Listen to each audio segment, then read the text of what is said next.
Stephen Mansfield, New York Times bestselling author and speaker. Doug Tanaple, I'm the creator of Earthworm Jim. Tweet Groups. I'm Victor Dweck. Joseph Carter, I'm the Mink Man. This is Dave Baker from Forged in Fire. This is Leah Morgan. I'm a comedian, and this is why you should never Not ever.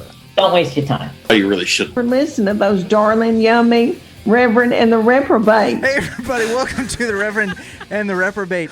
There is so much stuff to get into. Daily, today on the show, and this is just going to be one of the shortest intros ever. Today on the show, it deserves to be short. Literally, the man, the myth, the legend. It is. It's our first bank robber. It's our first bank robber. It's David Scott Ghantt. David Ghantt. If you don't know, on October David 4th, S.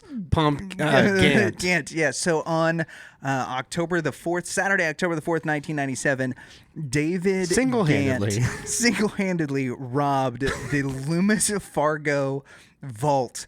Ended up with a bank robbery where he, on his own, took $17 million, which him and some cohorts later distributed.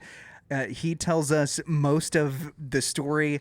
While we're on, we have a great segment of Controlled Rowdiness with him. We talk about his book, The Book of Dave, on how prison helped him to take a good look in the mirror and to reinvent himself. There's actually a lot of really great, insightful, helpful stuff in the book, and I want to talk about that. He's very honest in our interview.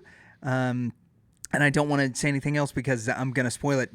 Check out the movie Masterminds after this. Yep. The movie features him, Zach Galifianakis playing him. Yep. Go ahead and like whichever platform you're liking this on. If you liking this on, goodness. Like, subscribe. I'm so excited. Ding the bell. We've got one of the guy that committed the second largest heist in American history is on the show, and he's super cool. Yeah, it's very, very nice, very cool. David Ghantt, bank robber, on the Reverend and Reprobate, and Colton does his trick.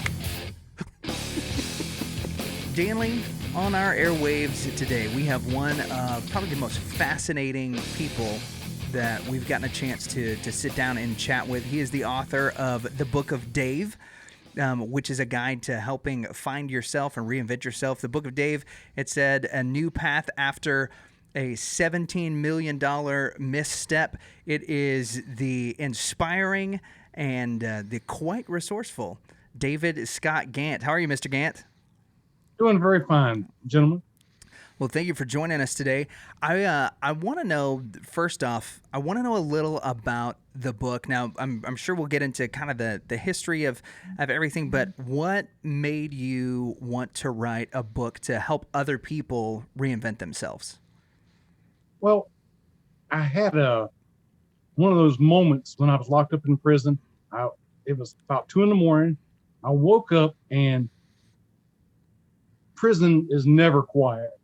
And I thought to myself, what have I done to get myself here? And I thought about, I was raised really well, went to a private school, I had all the advantages. And here I am sitting on a steel bunk in an 8x10 cube in a big warehouse, with 1,000 other guys. And I thought, what has gone wrong with me? And so, the type of person I am, I like to do research and I like to read and I like to dig into things. And I thought, okay, this is my new task. So I went to the library and I started going through self-help books. I found some books on basic psychology and I started tearing apart David Ghantt. And the book is a boiled down version of 6 years of field research, you could call it. And that's what I dedicated myself to. And, from trying yoga, trying new age type stuff, meditation, giving it, a 20, 30 day trial. Does it work? Is it any good? Does it help me? Can it help someone else? And just experimenting and boiling all these things down and, writing them in notebooks. And that's 6 years of field research, I guess you could call it. Right. The book is short on purpose, and it's small on purpose. It's meant to be an easy, like a 1-2 day read, something you can put in your pocket, put in your purse, and carry it with you and use it. and it's meant to be. It's sized like that by design. Me and my wife put a lot of thought into it. It is really easy to carry and pretty handy to have around. I've noticed having it for just about a week or so. Yeah, I was gonna say it's very practical too. You know, there's you mentioned, I'm not doing a big spoiler review, but right. You know, you mentioned taking time for yourself to invest in yourself, different people to avoid that you kind of had nicknamed some of them and identify different personality traits. So I think it's very practical as well. You know, like you said, an easy read, something you don't have to really sit down and digest. It's something that is applicable to everybody and very consumable. That's the word. As soon as you start to read it, there's a lot of things in it that make sense, and I think that has been one of the most enjoyable parts about it, as well as some of the stories and the analogies that you use in the book. Now, one thing in particular that I've been very curious about since I started reading is you talk a lot about the other inmates that were with you and doing a lot of things to help them out. For instance, you went to the library with a guy who was trying to research some stuff for a friend of his, because you needed to do something, you know, in order to kind of pass the time. Were these lessons that you teach in the book, were they things that you were able to pass on to other inmates and to help other inmates with while you were there? Well, the guy I spent most of my time with, we were in an 8x10 cube for 4 years together, and he was in the experiment with me, and you know, so one of the things we learned that, and I didn't realize this till much later, that helping other people makes you feel better. And I'm not even sure how to put it in words, but I think I do touch on it, because I tell people you can't pour from an empty cup. You know, you got to take care of you, but pouring out of the cup is necessary.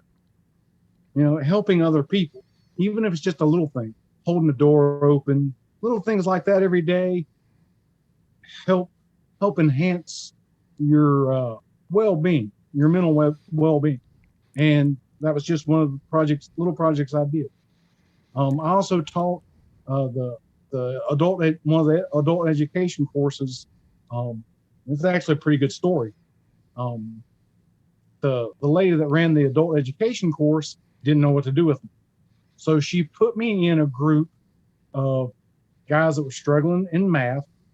And one of the first things I learned, that all of them had been drug dealers across the board.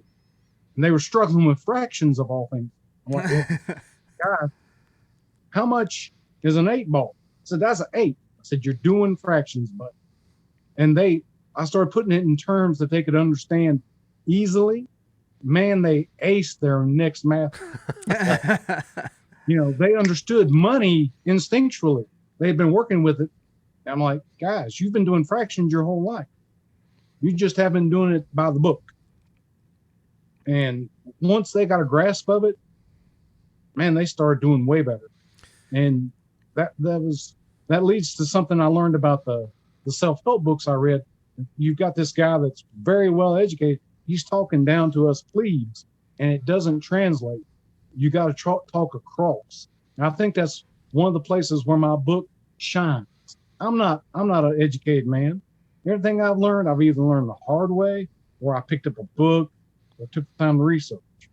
And so I'm speaking across to people. And I think one of the best compliments I ever got was a buddy of mine read it. He says, it's like I'm having a conversation with you. It is very conversational, and it's very, I also enjoy that it's bite-sized. So it's something that you can, in a given chapter, you can read a couple of paragraphs or read a story that's a page or two. You can put it down and come back to it. And as a pastor, I've got people in and out of my office all the time. And it's easy for me to get in the middle of something and then, you know, wait to finish it so that, you know, I'm not distracted by somebody coming in, or if I'm halfway through, you know, a 30-page chapter and then somebody comes into the office, well, then I got to start over. This is enough where I can finish the paragraph or finish the story that's on the next page and then move on to the next thing. And I like that because it does make it, like we said before, it just makes it easier to read and more consumable. What fraction of the time is it me that's coming in and out of your office? 90%. 9/10 of the time. Yeah, okay. 9/10 of the time you're the one that's interrupting me. So you wrote the book because you wanted to help people. These were things that you discovered. I'm curious about your experience in prison in general, because if people know the story of the $17 million misstep, as you put it in the book, that you were part of one of the largest heists in American history, but you are also in all of the media, whether it was the movie Masterminds that was about your story, whether it was the book Heist by Jeff Diamond, whether it's the media itself, everybody kind of portrays you almost as a sort of lovable and sympathetic character, even in the midst of the robbery. And so I'm curious, your reception in prison, it seems like from all the news stories we read, was almost at the beginning like heroic. That you were really well received because of what you did. It was a hero's welcome. Yeah. And then how did that change over the course of your time there, and what did that allow you, having that kind of welcome, what did that allow you to do as far as your interaction with the other inmates and being able to help people out? It was a blessing and a curse. In the few times I got a chance to do like 1 or 2 interviews while locked up, but dealing with the inmates, they thought it was really, really cool because it is a good story. But if one of the interviews or something about it came on TV, they would come and wake me up, or they'd come bother me, and I'd have to tell a story. I told the story in prison probably 100,000 times. People wouldn't believe it. And, but I guess in that particular environment, a lot of them looked up to me, and that took a lot of intestinal fortitude. That's a nice way to put it. Yeah. Well, I hate to do this, but I do want to hear your condensed version of the story that you had to tell 10,000, and this is be the 10,001st. Yeah, the 100,000 Yeah, 100,000. Yeah. Do you have a 2-minute? Because we have lots of questions to get down to the detail, but if you're in passing and someone asks you, I only got 2 minutes, but this is what happened. All right. October 4th, 1997, I robbed Loomis Fargo for $17.5 million.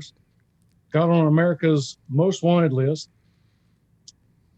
Ran away to Mexico. Was there for about 6 months. My co-defendants, the people who were supposed to help me, they bought a mansion. They tried to kill me. The FBI tapped their phones, called us, and I went to prison for 6.5 years. And they made a movie about what I did. Yeah, starring Zach Galifianakis. I was Zach.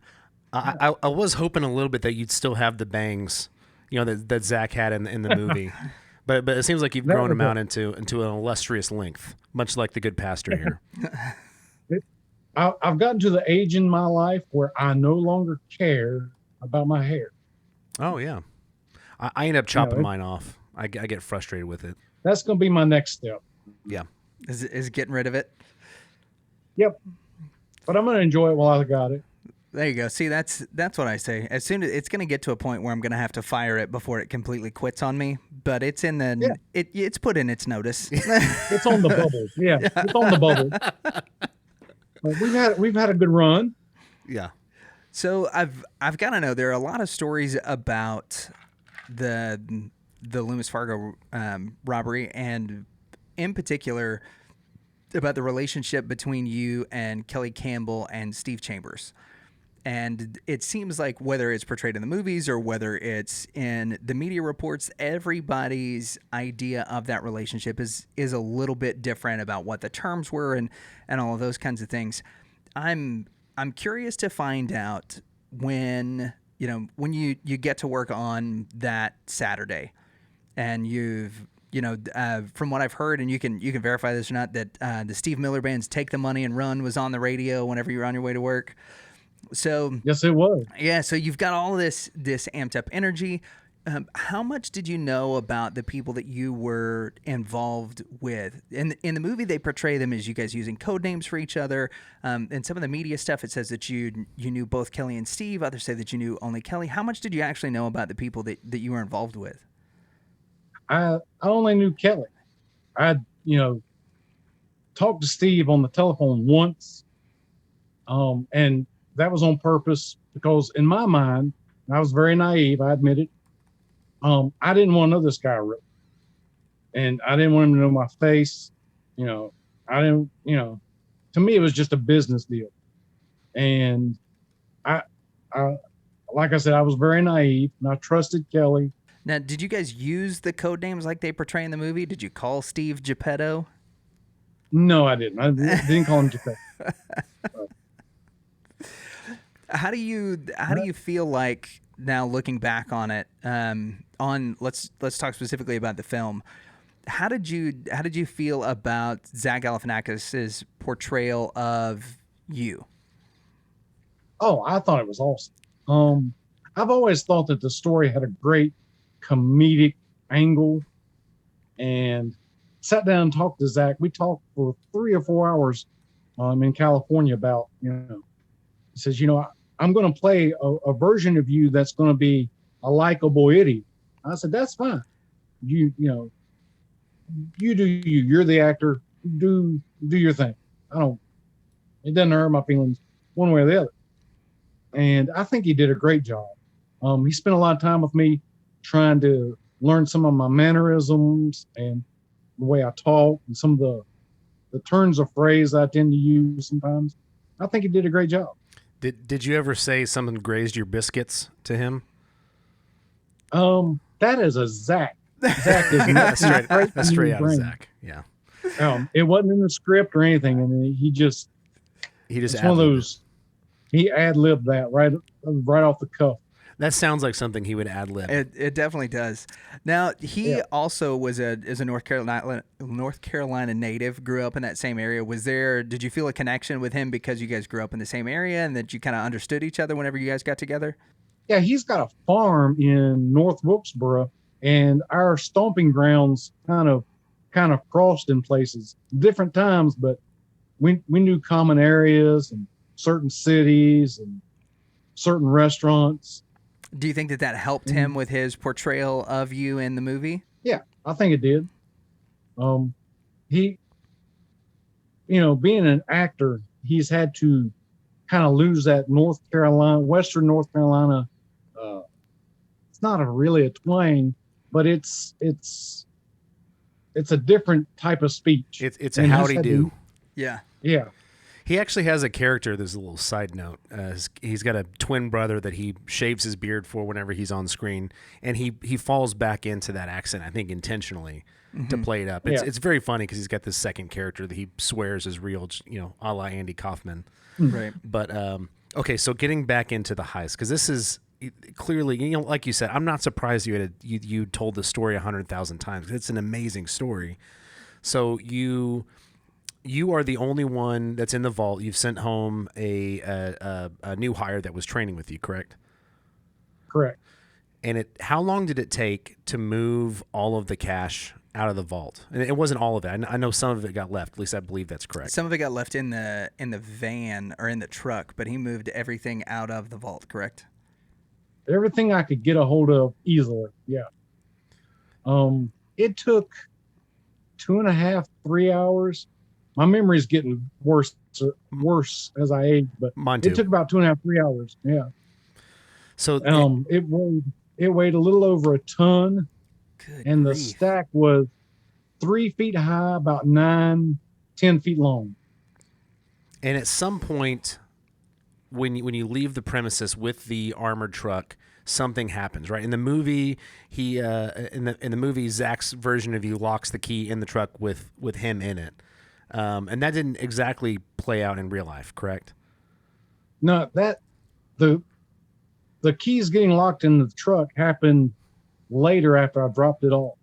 When I dropped it off, they had a guy who opened the gate for me, and I put the key in his hand. I said, "Do not lose this key. This is the key to the van. Do not lose it." So I get in the truck and leave with Kelly, and he drives the van to where they're going to empty it out at. And there's this big postal container sitting between the two front seats. And I've taken all the keys from Loomis Fargo. There's about 400 keys in there. Oh my gosh. And he dropped it into that box of keys. Doesn't know what the number is. Oh, no. Doesn't know what any of the numbers mean. Anything. Yeah. And this is being the late 90s. It's not like he can just send you a text message real quick on a burner phone and say, hey, what's the number to the key? This is now become a huge part of the, I guess, really what the authorities start to use to kind of trace things back to y'all is some things in the timeline. So yeah, you said at this point you're already off with Kelly and you guys are on your way to where? You guys heading to an airport? Yeah. Our original plan was to fly out of Columbia, and this is where I failed in my research.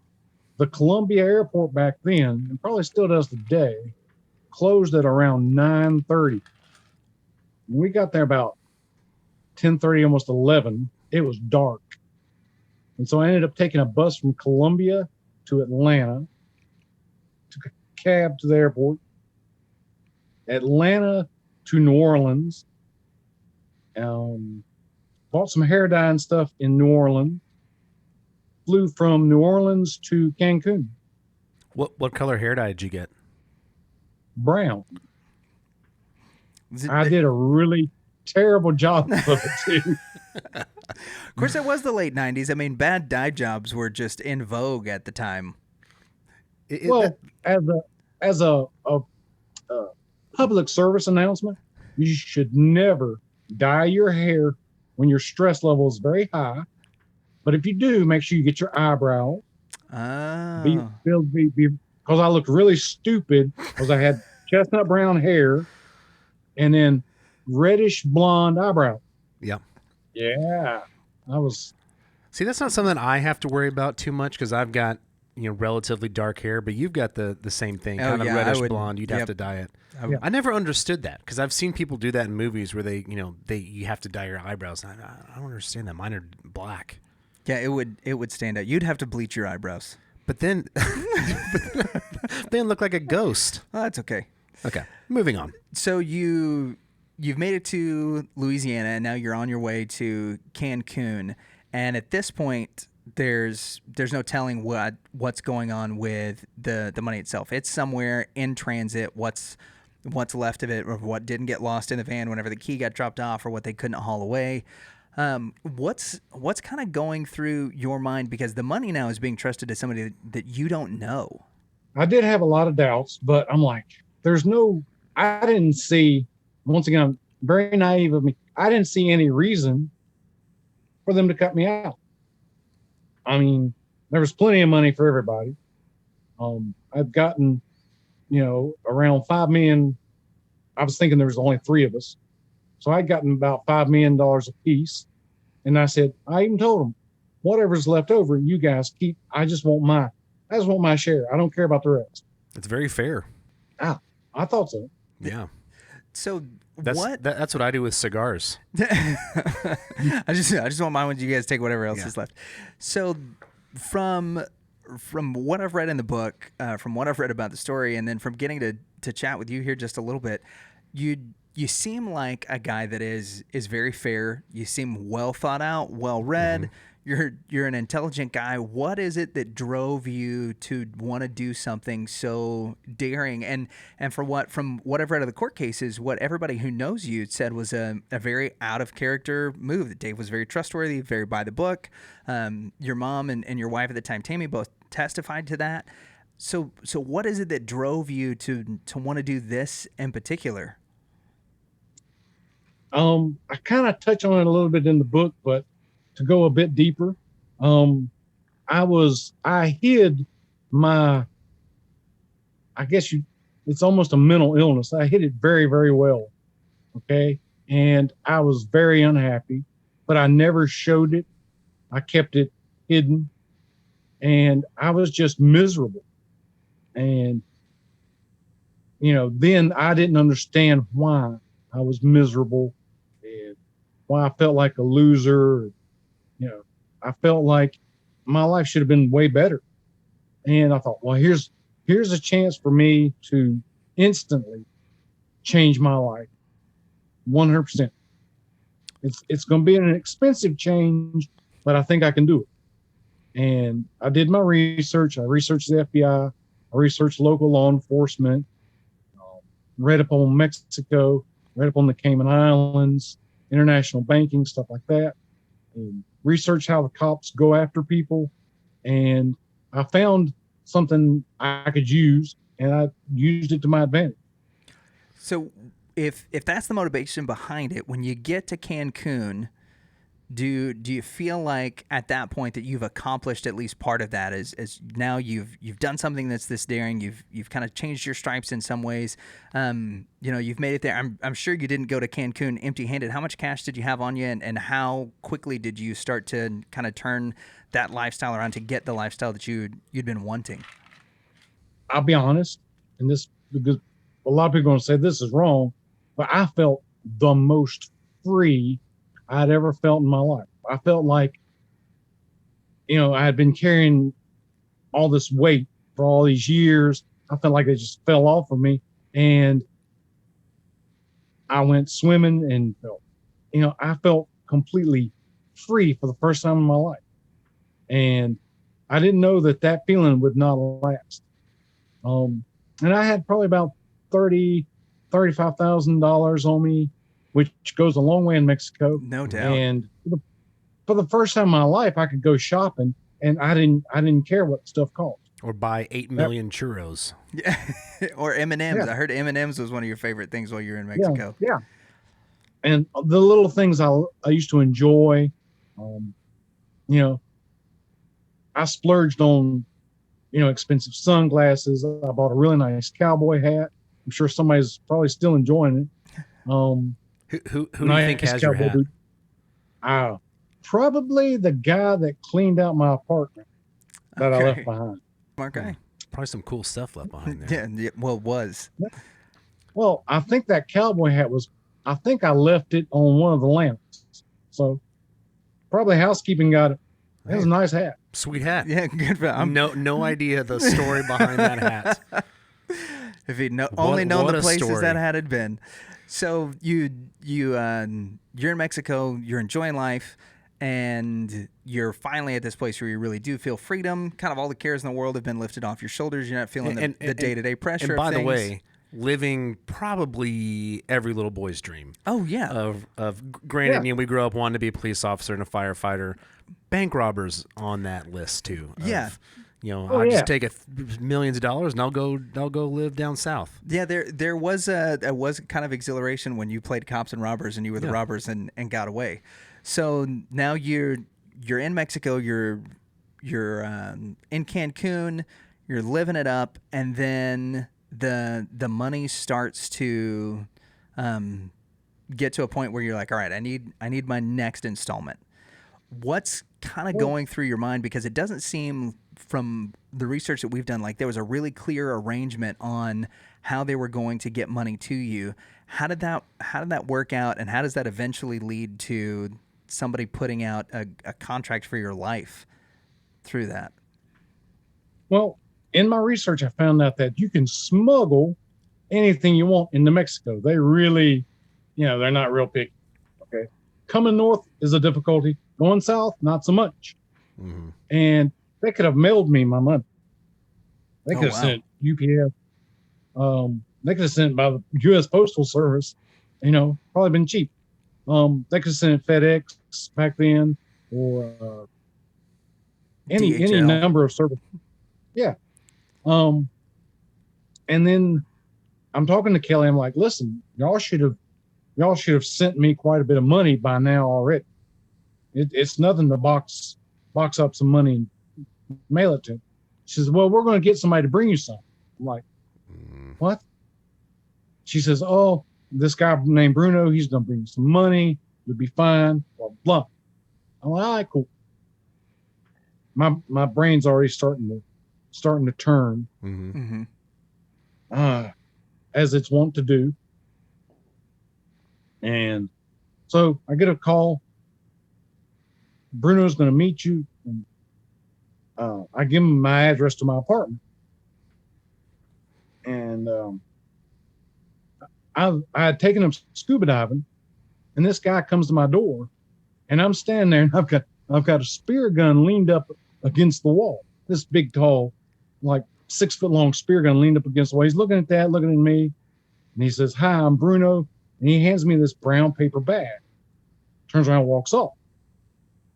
I open it up and I look in there, and there's maybe $7,000-8,000. Should have been at least 30. Yeah. Because that's what I went to the airport with, 30, 35. We didn't know if the new, they just started putting the little security stripes in the money. We didn't know if that would set off the metal detector. So I'm not real happy. So the first thing I do is I call Kelly. I go, "What is going on?" She plays me off. And this is when I started having my doubts. And so after that, I string Bruno along. I never meet him in any place. I immediately moved from that apartment to another one. I never met him any place that was not public, and I kept my distance from him. And one of the things that really made me curious is he was in the front of a cab. I was in the back of a cab. We were going someplace, and he asked me if I had a gun. That set off an alarm bell in my head. So now my brain, already in the back of my brain, I'm making a plan to get out from under these guys, one way or the other. I don't really care about them. I'm thinking something's not right. But I met with Bruno or Mike McKinney 2 or 3 more times, and he just made me more and more suspicious. And then what happened? He must have made somebody angry, because a guy that was associated with the Mexican mafia down there, they run all the tourist stuff in Cancun, by the way, and have for years. They run the local police and everything. He had angered one of them and pestering them about trying to get a gun, and they followed him, and they sent a guy to talk to him. Told me, "Hey, this guy's asking a lot of questions about you. He wants to hire us to kill you, and we told him to F off." Because he had done something to offend. How you would offend the Mexican mafia is beyond me, but he had done it. Wow. But Bad horchata. Yeah. Well, I guess so. And I've heard a rumor that part of what ended up saving you or being part of that saving grace during that time was a Jerome Bettis jersey that you were wearing. Is there any truth to that? That was kind of what helped you? Tell us about that. I had picked up this I think it was Super Bowl? Anyhow, I had picked up a Pittsburgh Steelers jersey. And this guy the guy that came to talk to me was a huge Steelers fan. I'm not a big Steelers fan, but I thought, don't ask me why I bought it. I had money. Yeah, there you go. It was cool. Yeah. And this guy, we started talking, and we hit it off beyond the jersey. I think he's got that jersey now. I left it for him. And so after you guys hit it off, he eventually told you about this plot that they had to come after you. Do you think now in hindsight, looking back at that was something that was solely something that Steve had done? Do you think Steve and Kelly were in on that together, or are you still unsure? I've heard 2 different versions of that very first night they had a meeting. I don't know if Kelly was there for the first meeting or not, but they decided right off the bat that they were going to get rid of me. And I think they had several meetings afterwards discussing the how. I even heard that they were wanting to send Kelly down there, and she was going to take a syringe full of bleach and stabbed me with it. Whoa. Well, I think the moral of this story so far is listen to your intuition. Yeah, no which is something kidding. that they tell women. If you think you're being followed, you probably are. If you think there's a hitman coming after you or an ex-girlfriend with a bleach syringe. If it smells like poo, it probably is. Yes. Yeah, there you go. So you were able now. You did say that you moved around a little bit in Mexico. You get alerted to this conspiracy to take your life by your co-conspirators in the heist. What is it that eventually leads you to not just believe that they're the ones that are behind all of this, but also to the frustration of not having funds? I guess what I'm really getting at is, when did you find out how Steve and Kelly were spending the money while you were in Mexico, kind of at this point having to sort of scrimp and save because of the funds that you didn't have and that they hadn't brought to you? In one of my conversations that I had with Kelly Campbell, she let slip that they had bought a car and they had moved in a really big house. And one of the things that kind of keyed me into that there was law enforcement on them was, and this is very old school, it doesn't happen anymore. When she hung up, I heard a second click on the phone line. So it was tapped. It was bugged. Yeah. And I was like, oh, it won't be long now. And I had considered walking into the U.S. consulate office. I think there's one in Cancun. I'm not sure. And just turn myself in, because I knew when I heard that second click, I knew it wouldn't be.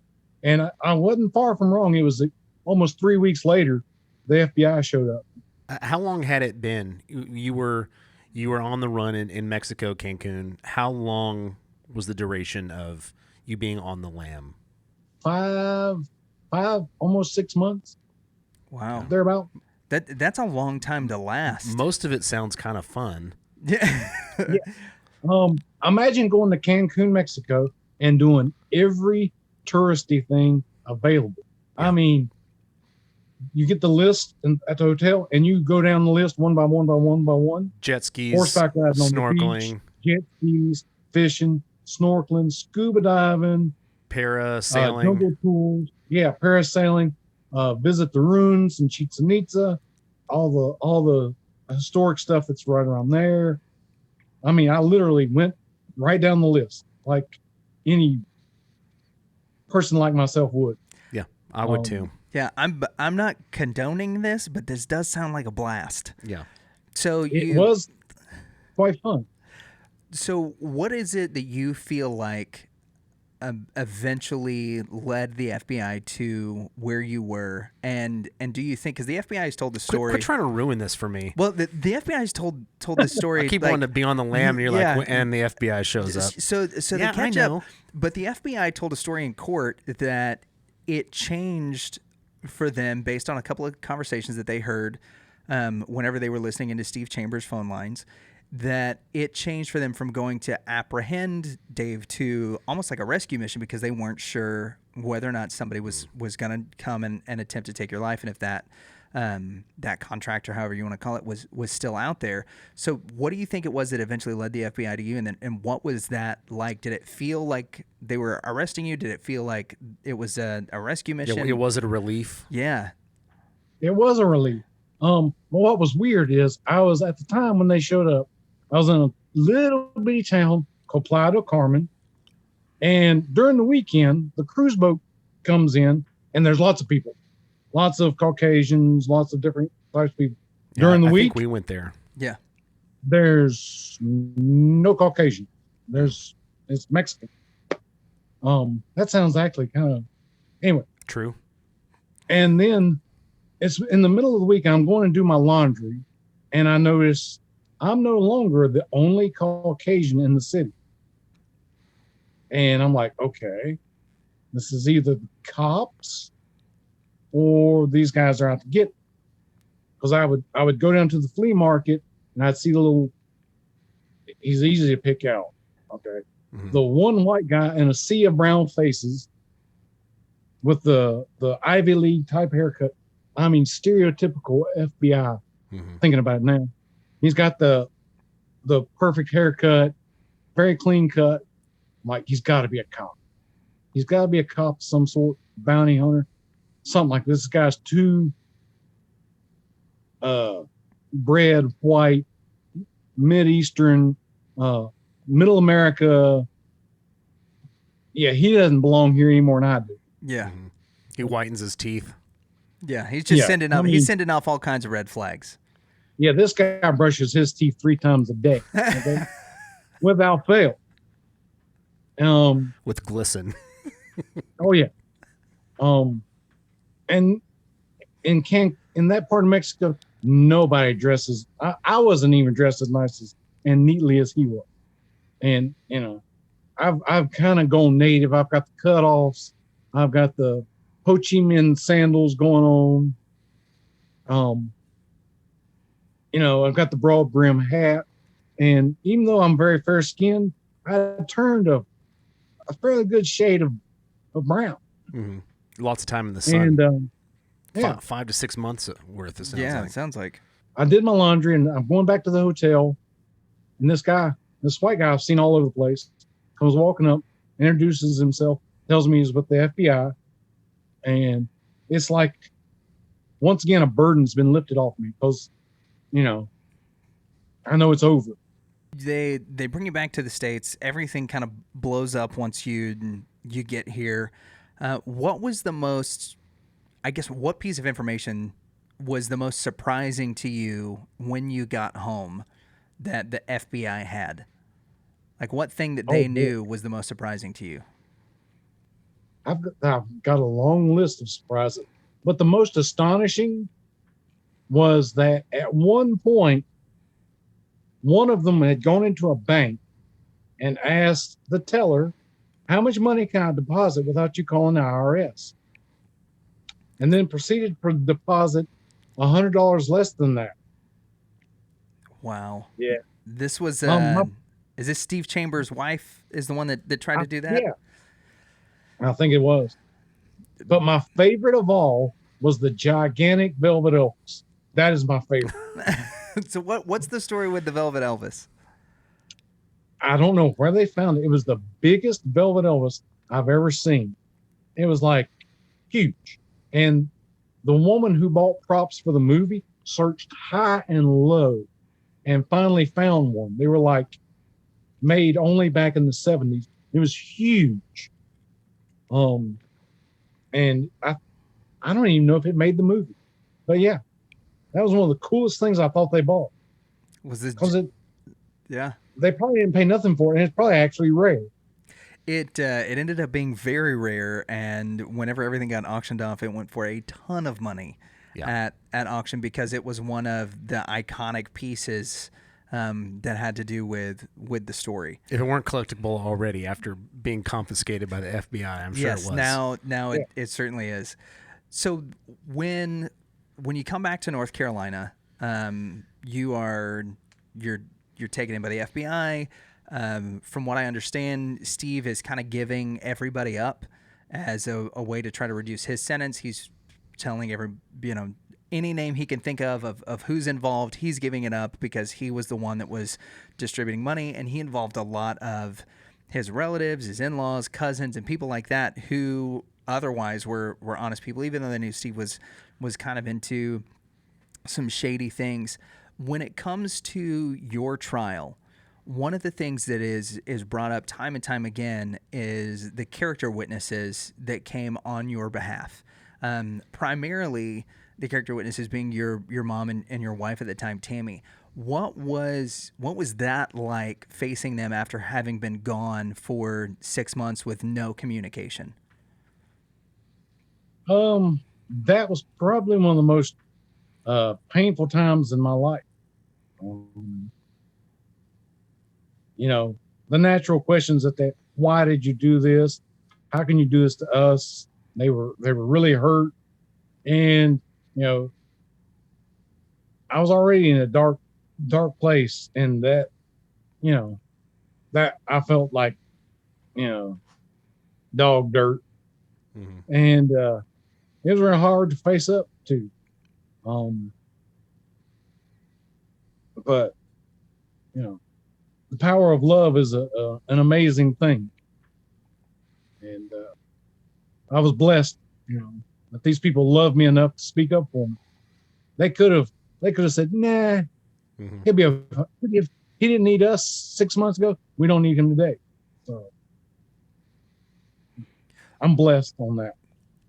What was the first few months and years like now that you've been removed? You talk about you're in a dark place. You finally get your sentence, which in light of everything that happened was fairly light. It could have been much worse, but the judge showed a lot of grace to you. The character witnesses that you had, and also the way that, like we said before, when you look at how everything played out, as much as all of this kind of hinged on whether or not you on that Saturday night could have been able to take all that money and pack it up, you're the one who they tried to kill. You're the, you didn't get to spend any of the money that you actually took, minus just a small fraction of it, especially compared to what everybody else spent. You say that you were in a dark place. Those first, few weeks, months, and maybe into the first couple of years before you started this exploration into reinventing yourself, what were those like, and what was the relationship with your family like at that point? Because it went from no contact to then now all of your contact is being monitored. It has to be held behind a pane of glass or supervised. What was that like, and how did those relationships change during that time?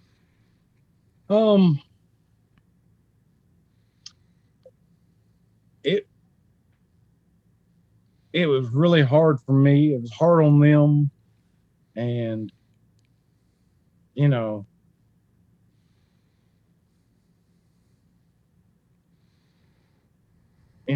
my dad was like, boy, I raised you better than that. Well, why did you do this? They all asked about the same question. Why did you do this? I didn't have a good answer for them. I didn't have an honest answer for them. And,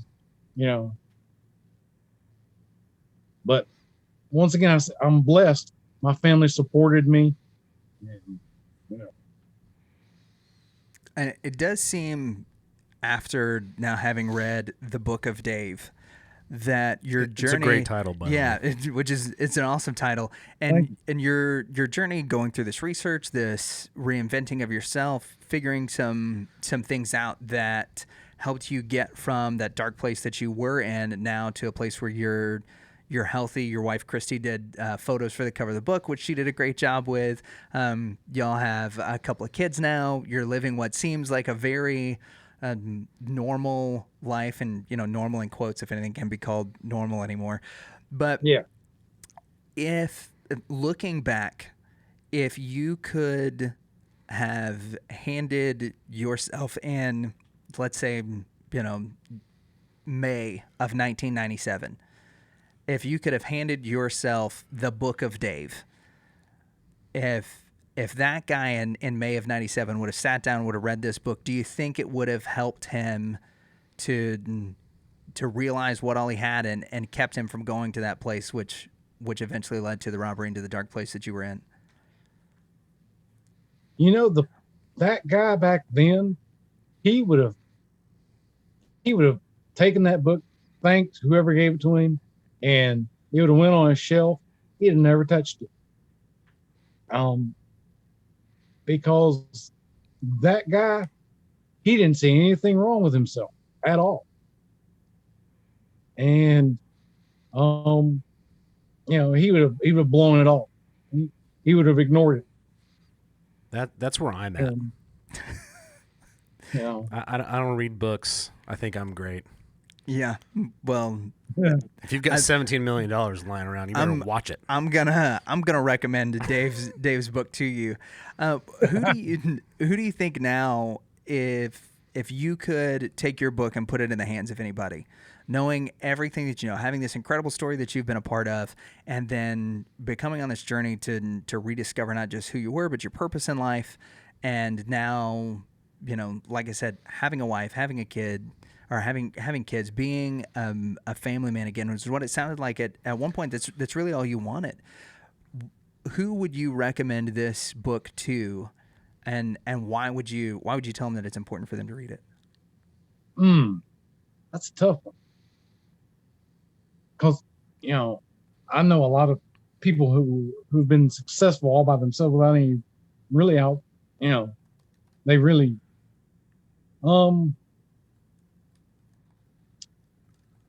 someone who could have used it probably a few years ago before it ever came out was my nephew, Michael.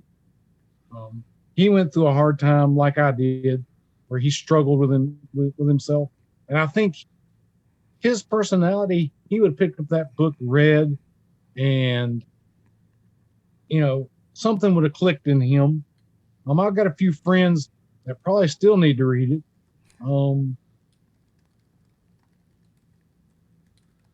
But yeah, it's not a balm for every wound. It's not going to help everybody. But my goal when I wrote it was if it helps one person, I've succeeded. And I've gotten 4 or 5 emails and messages from people. Hey, I picked up your book. I read it. I got to this chapter or that chapter, and man, a light just came on, and that makes my day. I think so far the favorite chapter of people, the most favorite chapter is "Be Your Own 4th of July." Mm-hmm. I love the title. The title was so good. Me and my wife struggled over what to name that chapter, and Christy was sitting there one night, and she's like, "Be your own 4th of July. Celebrate yourself." Like, yeah, my wife's a genius, by the way. Okay, I want the world to know that. Good. She took my incoherent ramblings and turned them into a book. A good one. She sounds awesome. Yeah. My poor, sometimes poor grammar. She corrected that. She still chastises me about certain things I say. But I'm blessed. If you're a blessed man, there's a woman behind you somewhere working her butt off. So we can completely attest to that. That is definitely. I got married about 1.5 years ago, and that has definitely been the story of the last 1.5 years of trying to keep everything together through the pandemic, and coming home and just completely exhausted. And there is just literally like the light of my life is just there to be like, hey, let's go do something fun. You look tired. Come on, we're gonna go outside. Yeah. It's pretty incredible. Behind every great man is a woman picking up his dang socks that you told him to put in the first place anyways. There's you a title for a book. Yeah. Behind every man is a woman picking up his socks. That's the book of Danley. Yeah. Well, there you go. Dave, we really appreciate the time with you today, man. We end all of our interviews with a segment we called Controlled Rowdiness. So we're just going to ask you some rapid fire questions. We want to kind of do something a little fun. So you just give us the first answer that pops into the top of your head, whatever that may or may not be. Okay. And Danley, I'm going to let you kick this one off because I know you've been chomping at the bit for this segment. There's so many questions. A hypothetical question. A quarantine sweeps the world. How do you survive it? Oh, I naturally social distance. I've been a sportsman my whole life. Being away from other people doesn't really bother me. I can count on one hand how many friends I have. And my family, they're a lot like me. They're very self-sufficient. So, we're going to make it. We're survivors. We're Ghant. So you'd make do. Yeah. Yeah, we're going to make do. All right. He'd be fine on that show alone. He'd be the guy that won that show. Who do you think was the better actor in the movie Masterminds? Owen Wilson, Zach Galifianakis, or Kristen Wiig? Which one of them really captured their character the best? Don't get me wrong. I love Zach. Me and him are brothers from another mother. But Owen's a superb actor. And he really got into that part.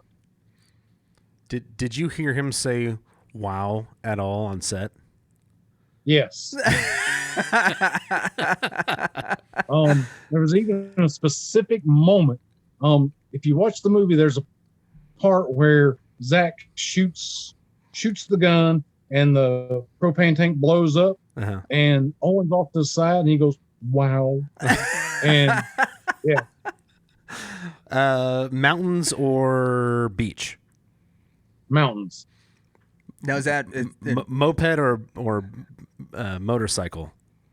Motorcycle. Yeah, that's definitely. a dumb question, right? Is anyone going to say moped? Especially a guy that wants to be in the mountains. Yeah. Mopeds don't survive well in the mountains. That's They don't make it purely very beach. well. Yeah. So you'd mentioned going jet skiing. There was a story that said you had an idea for a jet skiing business which would allow you to operate in Mexico in perpetuity. What was the name of the jet ski rental company? Do you remember? I do not remember. That's been a big one on my list. Mm. Jet ski. No, I don't know. I got nothing. Jerome Bettis jet skis. That'd be a good one. It would have been. What's the most useless talent that you have? Most useless talent? Let me think. I don't even know if I can do it anymore. I used to be able to whistle through my nose. Really? Yeah, I don't know if I can do it anymore. I'm probably a bit too old. Probably make me cry now. You think it's going to fall off? Probably something. Yeah. Probably break something. Okay. Well, that leads into my next question.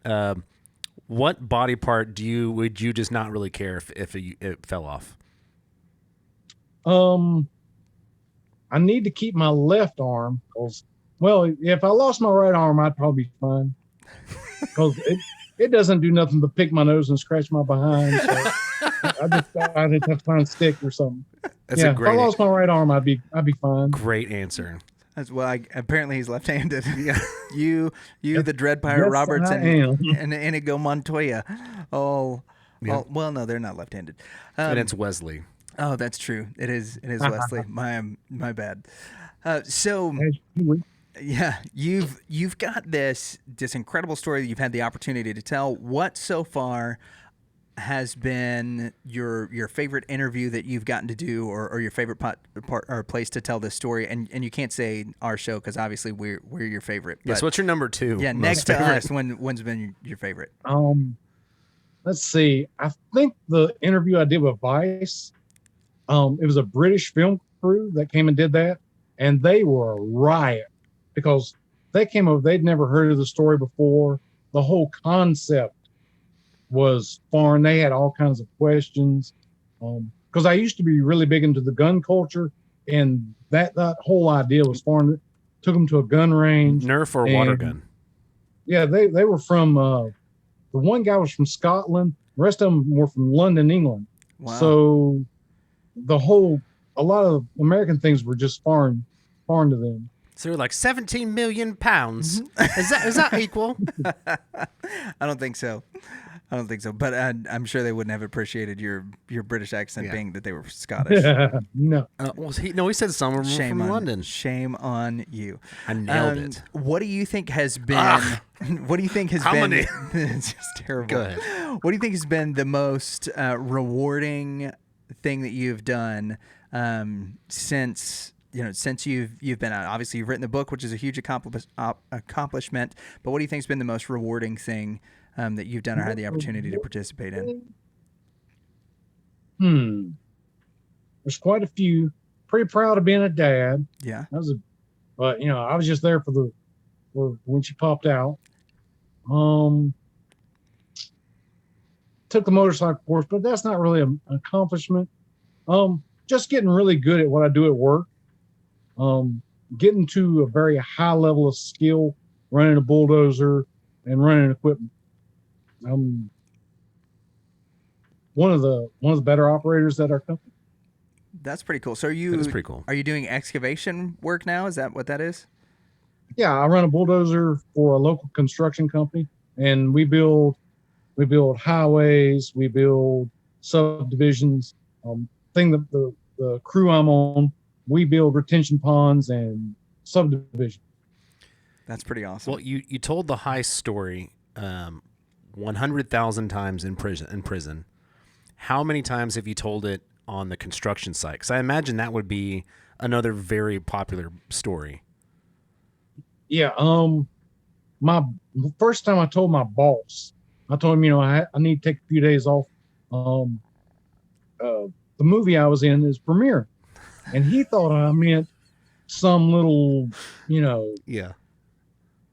some little movie. He didn't realize movie. I meant like a big, on the big screen type movie. And, he knew the story, and I came back and I brought him a copy of Masterminds and some autographs and souvenir from Hollywood, and blew his mind away. And a few years ago, they had a company party, and that was the theme. And they had bought like 100 copies of my book, and I autographed them. They gave them as prizes. That's pretty cool. But yeah, I've told the story a lot, and most people don't believe it. Well, it is a story that's almost unbelievable. Now, did you actually make a cameo in the movie? Are you in the movie on screen at any part? Yeah, you have to be really quick to see it. Because we own it, so we'll go find it. When Zach is meeting Geppetto in the cafe, if you look very carefully back in the corner, you'll see my smiling face sitting across from a young lady. Right on. Pretending to eat a grilled cheese sandwich. See, that's the kind of stuff you can only get on the Reverend and the Reprobate. That's right. So we'll have to find that clip so that we can show it. Dave, thanks so much for being on with us today. Tell our audience where it is that they can get your book and where it is that they can find you. I'm not too hard to find, but you can find the book on Amazon. Don't ask me what the URL address is, but it's on Amazon. It'll be pretty easy to find. I'm on Twitter and Facebook. Okay. We will put the link for the book in the show notes, by the way. Yeah. So it'll be easier, because I also couldn't memorize the URL. No. He probably could. He's got a crazy memory. I'm not real tech savvy, so. And then daveandchristy.com, I think, is the website where they can get a hold of it as well. I think so. Hey, thanks so much, man. We appreciate you being on. Have a good night. I enjoyed it. And now you can count us as friends on your other hand. Yeah, we'll start that other hand as your new friends. David freaking Ghant. Yep. I really Hold don't... on. Let me set this up. Okay. I was here at one point a month ago, and I wasn't having a very good day. And you said, "Do you want to walk with me to the coffee shop?" And I was like, "Yeah, no." He said, "Just come on and walk with me." And as we're walking, you start telling me this story, this movie that you've seen. I was like, "Yeah, I think I've seen something about the movie." How'd you get the general? I said, "Yeah, it's based on a true story." I was like, "Hold on," because I've seen in the trailer for the movie. I remembered that some of the things that happen. I'm like, "There's no way this is based on a true story." Yep. We should interview David. And so I started doing some research, and the story is unbelievable. Like, it sounds like a made up story. There's a whole Rev and Rep investigates on the story as well, just so everybody knows. Yes. So make go sure ahead and like that as well. Yeah, go listen. If you're a little lost on everything that we talked to Dave about, or want to know some more of the details, they're covered in the Rev and Rep investigates episode. Yep. But that was a really weird giggle I just did. Yeah, I'm sorry, that was so surreal. Yeah. And he's talking about his friend Zach. Yeah, all of it was just.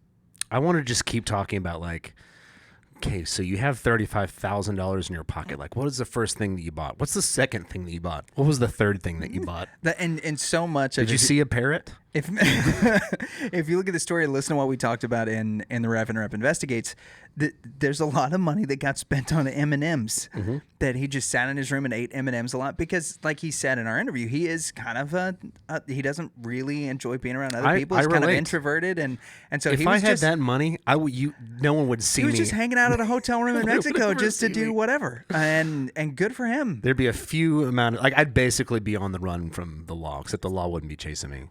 I do, as much as that interview was entertaining and that the story is incredible, I You're about to say a pastor thought. No, I'm not. I do really I enjoy how honest he is. Oh, yeah. About I agree. How exhilarating it was and how freeing it was, and then to commit the robbery, and then the next big weight off of his shoulders was getting caught. Mm-hmm. And the emotion when he was talking about watching his mom, his family, and then his wife at the time, who were on the stand, being character witnesses for him, knowing that they had conversations about why he did it and that he left, and it's just incredible how honest the guy is. And there's a certain point of it is like, what does dishonesty do for him at this point, right? Mm-hmm. Like, telling a lie about the story or anything, it doesn't help him. It doesn't help anybody else. But he let us know at the very beginning, like, ask any questions that you want to ask. And I was very, I guess honored might be the right way to put it, mm-hmm. that he not only let us ask those questions that had to do with the deep emotional things, but also gave us very honest answers and denied the fact that he was getting emotional when he had to answer some of those questions. It was really cool, because this isn't one, as much as the story is entertaining and bizarre, it's not like there weren't people affected. Like, he doesn't realize that. And even today, 20-something years later, that there's still a remorse for, those things, and that he's learned from the mistakes that he made. It's really cool, mm-hmm. just to see all of that have been enacted and to see where he's at now. And it sounds like he's got a job that he really likes. Yeah, that's what I say.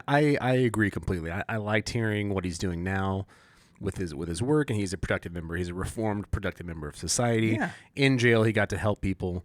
Like teaching them math using... drug lingo.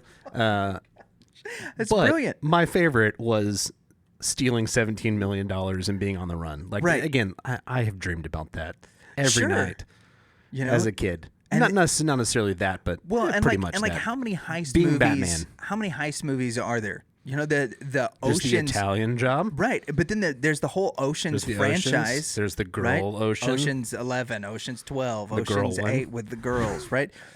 There's all of these movies that glorify. Is that all that we know? Heist movies? No, there's so many more.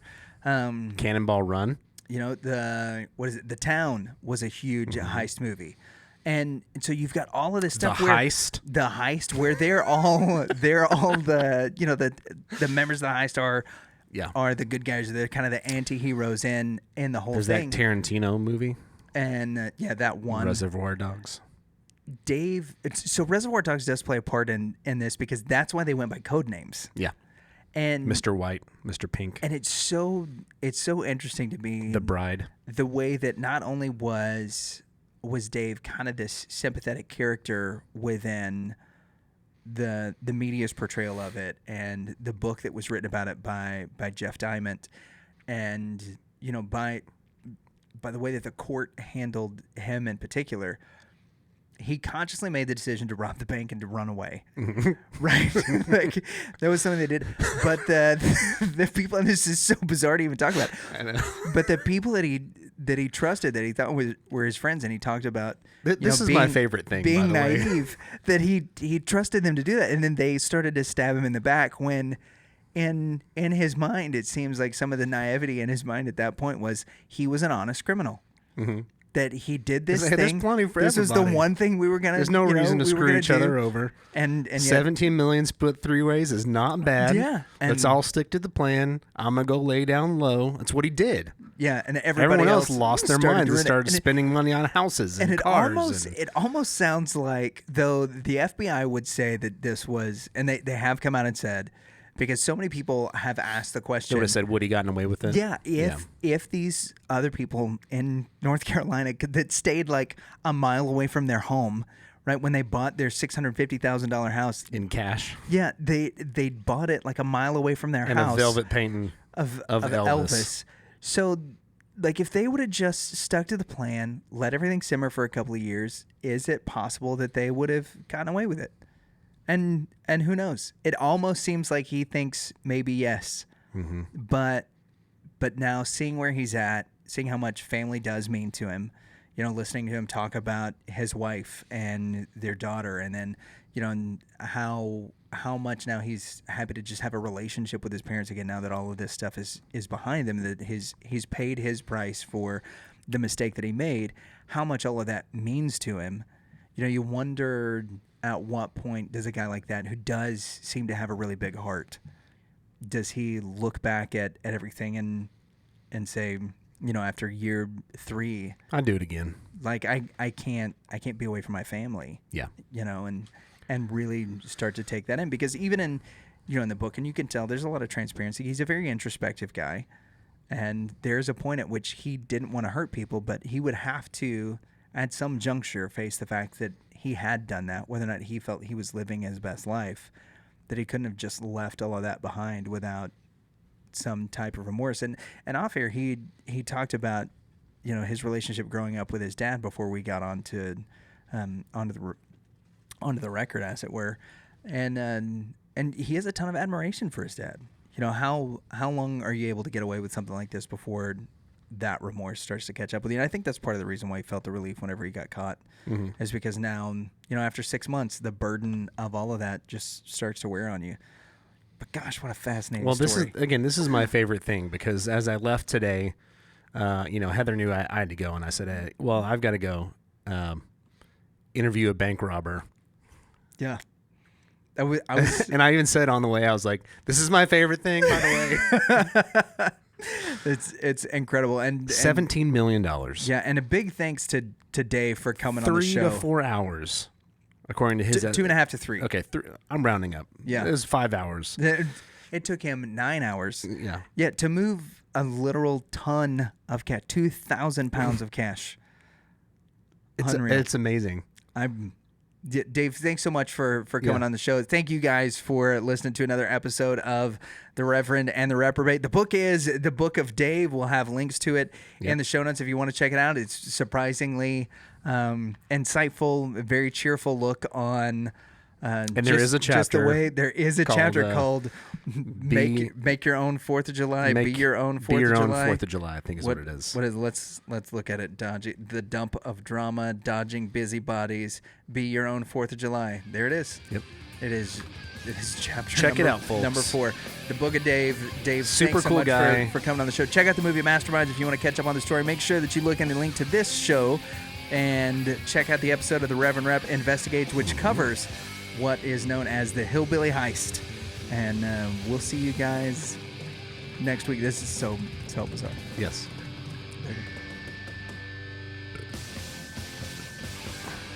All right. You're gross. This is David Ghant, and this is a reason you should never listen to the Reverend and the Reprobate. Well, do you want to hear our producer do a trick? Oh my gosh. Sure. Colton, go ahead. Entertain me, monkeys. I kept thinking about that with having to tell your story. Our producer also has a story. Yeah, he has one story that he calls his trick. Yeah, we make it. Colton, go I ahead. don't call it my trick. Y'all call it my trick. I'm trying to find him in the cafe scene. I'm watching it right now. Oh, okay. Well, it's a trick about Michael Jackson. Colton knows a guy that used to work for Michael Jackson. He's waiting. Is that my go? Oh, yeah. Go ahead. Yeah. So I know a guy that used to work for Michael Jackson, and he was on tour with him, and it was right when they first starting shooting the talent up from the stage, and so they're trying to practice it, trying to find somebody that they can load into the shoot to give it a shot, and they can't find anybody that's the same height and size as Michael Jackson. So Michael Jackson says, "It's okay, I'll do it." So they put him in the shoot, and they count down and they shoot him up. Well, he flies up and hits the lighting truss in the ceiling and falls back down to the ground. And everybody goes silent because they think we just killed Michael Jackson and we're all fired. So everybody in the silence, they hear, "I think that was a little too high." There you go. That's Colton's Michael Jackson trick. I think David's trick is better. Yeah, David's story is a little better. It's got more details.